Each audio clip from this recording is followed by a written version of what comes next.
Hello বন্ধুরা, আসসালামু আলাইকুম। কেমন আছেন সবাই? আজকে আপনাদের সামনে নতুন একটা ভিডিও নিয়ে হাজির হয়েছি। আমি খন্দকার ইসমাইল হোসেন।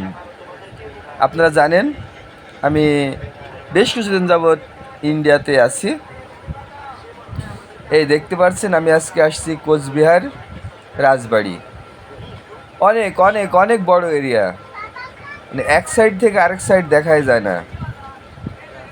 যদি আপনারা কেউ কখনো কোচবিহারে আসেন তাহলে রাজবাড়িতে না আসলে মানে কোচবিহার বেড়ানোটাই আপনার মূলত মানে একদম বৃথা হয়ে যাবে যদি রাজবাড়িতে যদি না যান।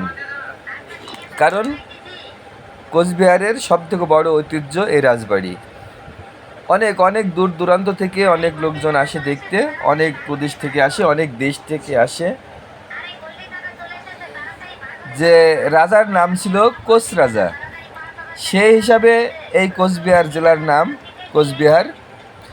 তো কালে কালে অনেক রাজার পরিবর্তন হয়েছে। বর্তমানে শেষ ছিলেন রাজা নৃপেন্দ্র নারায়ণ। আপনারা দেখতে পাচ্ছেন অনেক বড় বাড়ি, এটা রাজবাড়ি।